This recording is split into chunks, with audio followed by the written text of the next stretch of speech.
Funding for this program is provided by Annenberg CPB. Uma após outra, as leis da física foram reformuladas e as teorias sobre a própria vida revisadas. Enquanto a ciência e a tecnologia mudam radicalmente nossas vidas para melhor e para pior, lembramos mais uma vez que na sabedoria também se encontra o desgosto. A caminho do futuro, neste episódio de A Tradição Ocidental.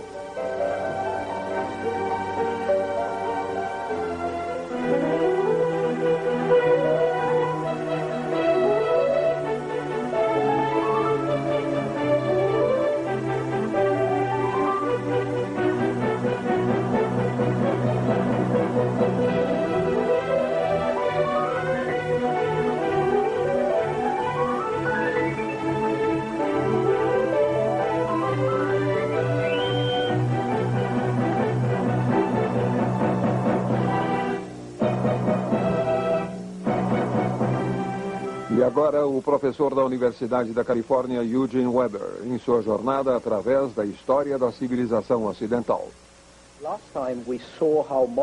Na última vez, vimos como a tecnologia moderna tornou a vida mais fácil para as pessoas, de forma nunca antes imaginada. Mas houve outra revolução ainda maior no século XX. Uma que deu à humanidade a libertação parcial de seu destino biológico. Foi em 1901, por exemplo, que os primeiros prêmios Nobel foram entregues. O prêmio de física foi para Wilhelm Röntgen por seu trabalho com o raio-x, que na época muitos viam como uma curiosidade, mais ou menos como o cinema e os balões.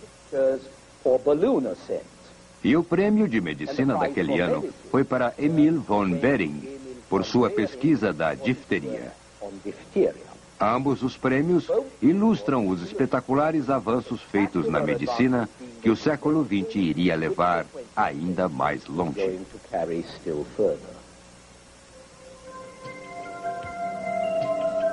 Em 1899, 100 mil pessoas somente na Inglaterra e Gales morreram de doenças infecciosas. Mas em nosso século, a vacinação, inoculação, medicina preventiva e higiene preventiva tornariam tais problemas obsoletos. A tuberculose foi controlada. A varíola eliminada, essa velha inimiga da humanidade. 200 anos atrás, 9 em cada 10 europeus contraíam varíola. 1 em cada 7 morria por consequência. E a maior parte do resto ficava mais ou menos desfigurada. Em meados do século XX, esta praga já era apenas uma vaga lembrança, junto com a cólera, coqueluche, difteria e, após 1954, poliomielite. Nossas principais doenças hoje estão ligadas à maior longevidade, como o câncer, e à vida estressada, como as doenças cardíacas.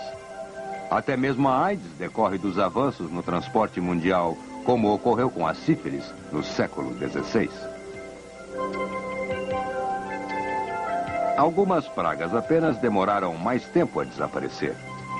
A transmissão de tifo por contato humano foi descoberta em 1909, mas as condições em que isto acontecia não podiam ser facilmente eliminadas. Durante a Primeira Grande Guerra, por exemplo, a maior parte das mortes entre sérvios não ocorreu nas batalhas, mas sim pelo tifo. Entre 1917 e 1921, a doença atingiu cerca de 25 milhões de pessoas nos territórios soviéticos e causou 3 milhões de mortes. Com a recessão da fome, miséria e sujeira, o tifo retrocedeu. A luta contra as doenças estava passando a uma luta contra as condições que forneceriam doenças, as águas paradas, mosquitos, desnutrição e sujeira. Mas a luta também foi auxiliada pelo desenvolvimento de drogas, soros e antibióticos cada vez mais eficazes, todos acelerados pelas 2 guerras mundiais.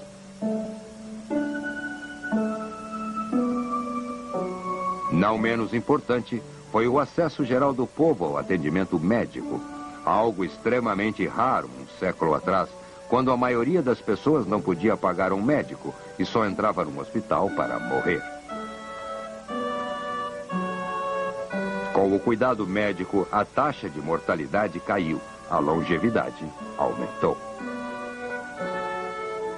Mas, como nada jamais tem um só lado, o progresso da medicina moderna e da saúde pública trouxe novos problemas em seu rastro. A taxa de mortalidade em declínio resultou num enorme aumento da população. Apesar do dramático crescimento na produção agrícola mundial, devido em grande parte a fertilizantes sintéticos nitrogenados, criados por um químico alemão em 1910, não havia comida suficiente para alimentar tantas pessoas. Embora isto fosse evidente em países subdesenvolvidos, onde a fome, incompetência dos governos e corrupção ainda eram uma constante, o problema estava começando a ser identificado até mesmo no rico Ocidente. Mas a bomba demográfica causou menos preocupação que bombas de outros tipos. O verão de 1945 trouxe as primeiras explosões de dispositivos atômicos que liberavam enorme poder, fosse por bem ou por mal. Como sempre acelerado pela guerra, isto ocorreu como o ápice de uma pesquisa em física que já ocorria desde o início do século na Europa. Por volta de 1911, o trabalho do casal Curie na França e de Rutherford na Inglaterra revelou a instabilidade e a desintegração de átomos em substâncias radiativas.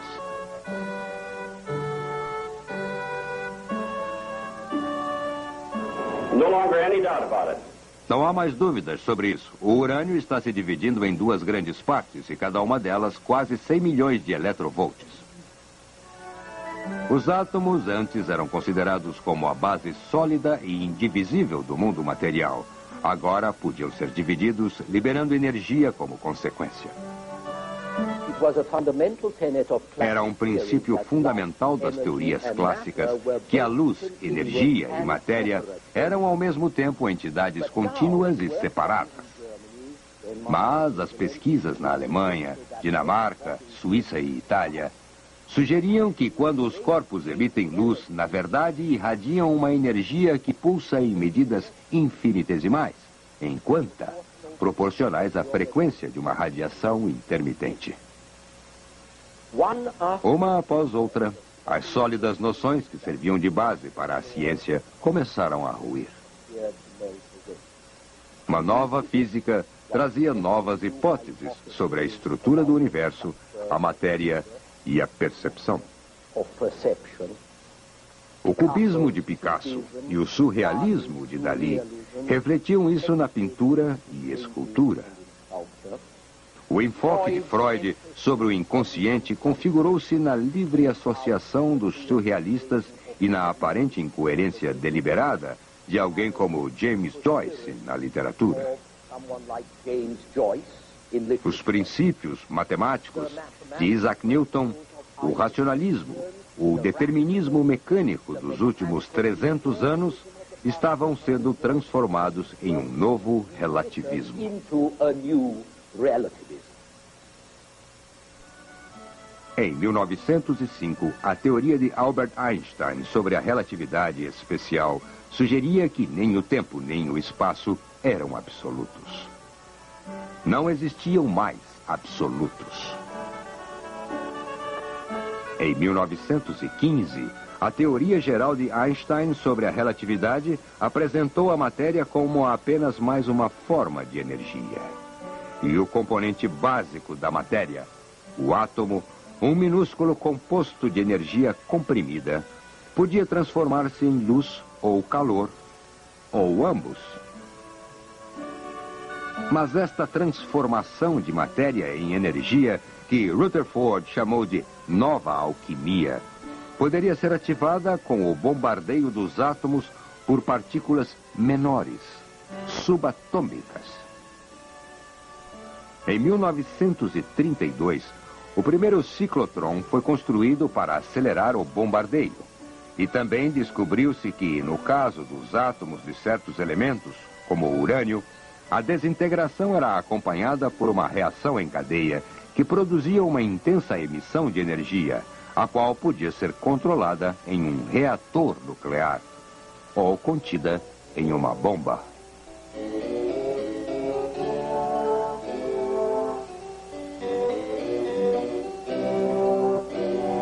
Esta foi a base para a bomba de 200 quilos que destruiu Hiroshima em 6 de agosto de 1945. Hiroshima como a Guernica da Guerra Civil Espanhola. Hiroshima que se tornou parte da história e continua a afetá-la. O terror justificado pelos efeitos potenciais de uma bomba atômica ou armas ainda piores, tudo isto ajudou a evitar maiores conflitos durante 50 anos extremamente nervosos. Mas isso também produziu ansiedade e culpa universal sobre a capacidade do homem de destruir a humanidade e, mais especificamente, sobre os perigos da ciência e da tecnologia.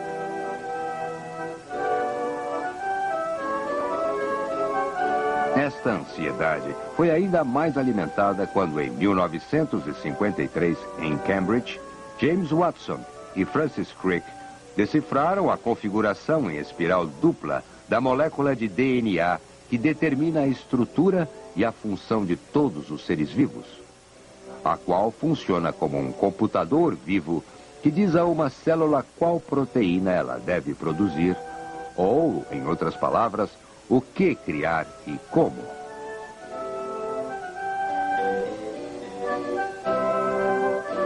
Em 1972, a teoria foi aplicada quando os cientistas na Califórnia conseguiram dividir e recombinar o DNA e usá-lo para um fim específico.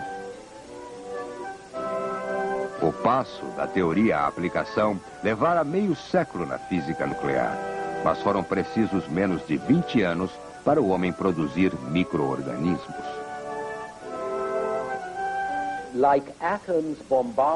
Como átomos bombardeados por radiação, as sólidas certezas do homem desintegraram-se sob o bombardeio da física, química, bioquímica, astronomia e mesmo a geografia. O físico dinamarquês Niels Bohr já explicava isso em 1938. O homem, disse Niels Bohr, não vive mais no centro do universo, cercado por sociedades menos afortunadas, à beira de algum abismo. Homens e mulheres agora partilham de um pequeno planeta esférico de um sistema solar que é apenas uma pequena parte de um sistema muito maior. Isto, como a revisão de nossas tradicionais ideias sobre o espaço e o tempo, disse Bohr, serviu como um sério aviso sobre a relatividade de todo o julgamento humano.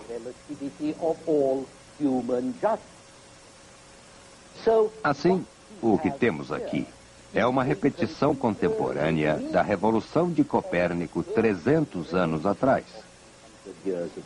E a ansiedade que foi ressaltada pelo grande acadêmico de St. Paul, John Donne, no século XVII. A nossa ansiedade que podemos ouvir. Donne reclamou. A todos que duvidam, essa nova filosofia clama. Está bem apagado o elemento da chama. Perdidos estão o sol e a terra. Nenhum homem saberá. A direção para tal busca não encontrará. Homens confessam. O mundo foi-se com o vento. Quando nos planetas do firmamento, eles buscam o que é novidade, mas descobrem nova irrealidade para o bem de seu átomo. Tudo está em pedaços, sem coerência, sem origem e sem relação.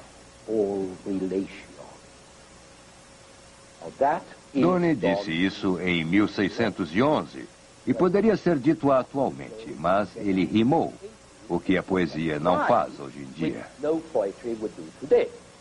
De qualquer forma, aqui estamos no século XX, com muitas pessoas solitárias num mundo sem Deus. E agora não apenas Deus é negado, mas também a sólida substância de julgamentos e percepções. O mundo sempre foi administrado de forma lamentável, mas agora não sabemos mais a quem reclamar. A resposta a este problema foi sugerida por um filósofo francês numa palestra em 1945. Jean-Paul Sartre apresentou o que ele descreveu como um novo humanismo e que chamou de existencialismo.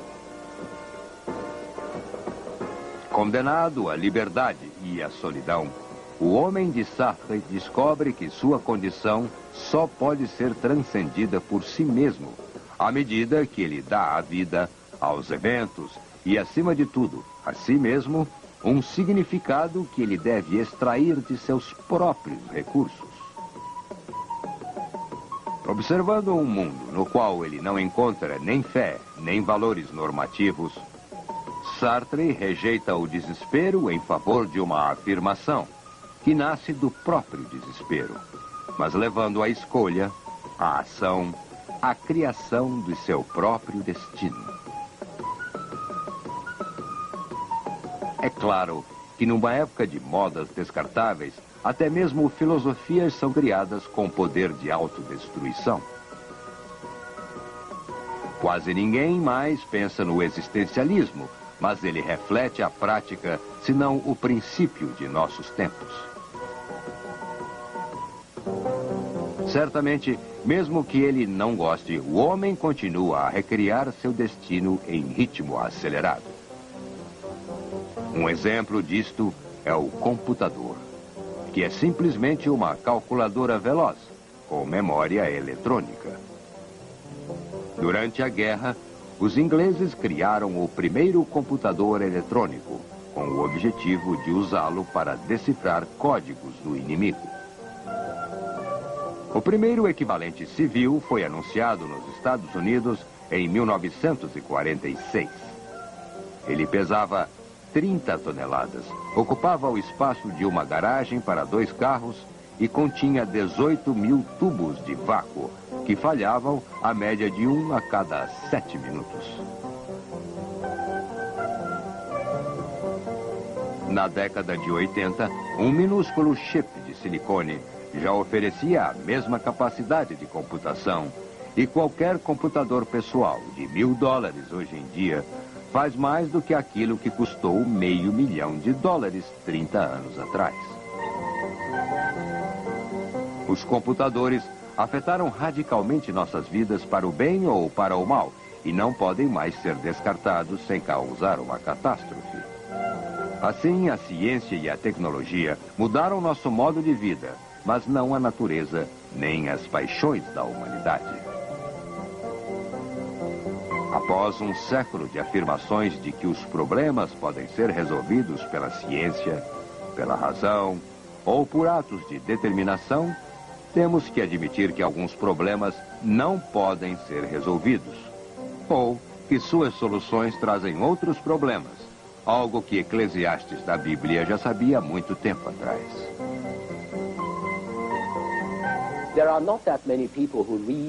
Não há muitas pessoas lendo a Bíblia hoje em dia, o que é a epítome da sabedoria, violência, altas aspirações e grandes realizações da humanidade. Então, não sei quantos de vocês já leram Eclesiastes, mas o pregador diz o seguinte: porque na muita sabedoria há muito enfado. O que aumenta o conhecimento, aumenta a tristeza. Pois quem sabe o que é bom para o homem nesta vida? Quem pode dizer o que estará atrás dele abaixo do sol? Então, no 3º século antes de Cristo, o sábio hebreu sugere que tudo é vaidade e vexação do espírito. E tenho certeza de que ele não foi o primeiro a dizê-lo. Algumas coisas mudaram, outras não mudaram em nada. Mas se ainda não sabemos para onde iremos, pelo menos enfrentamos nossa vicissitude, a vicissitude humana, em conforto muito maior do que Eclesiastes conheceu. E isso é uma ajuda. Quanto à tradição ocidental, se você analisar as coisas como nós a vemos, o fator mais marcante da tradição ocidental é que não há só uma, e sim várias. Ela inclui totalitarismo e individualismo, iniciativa pessoal e centralização, obediência e revolta, crença e indagação, inércia e empreendimento, conflito e reconciliação.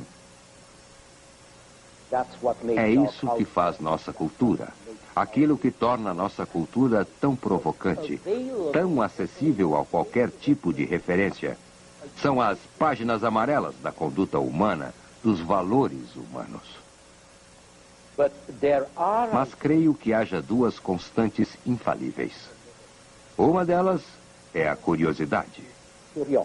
A missão que leva alguns de nós a indagar, a buscar mais do que os outros. E a outra é a ambição, que leva alguns de nós a esforços maiores e a realizar mais. E se você pensar bem, nosso santo padroeiro é Prometeu, da mitologia grega, que roubou o fogo dos deuses. É com esta nota que encerro, dando a vocês alguns trechos de Wordsworth. Ainda voa a corrente e eternamente voará. A forma permanece. A função jamais morrerá. Enquanto nós, os bravos, os poderosos e os sábios, nós homens, que na aurora da juventude desafiamos os elementos, devemos desaparecer. Que assim seja. Já basta que o produto de nossas mãos tenha o poder de agir, de servir à hora futura e de viver. E que marchando para a tumba nos calamos pelo amor, pela esperança e pela eterna dádiva da fé. Sentimos que somos ainda maiores do que pensamos.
Funding for this program is provided by Annenberg CPB to advance excellent teaching. For information about this and other Annenberg CPB programs, call 1-800-LEARNER and visit us at www.learner.org.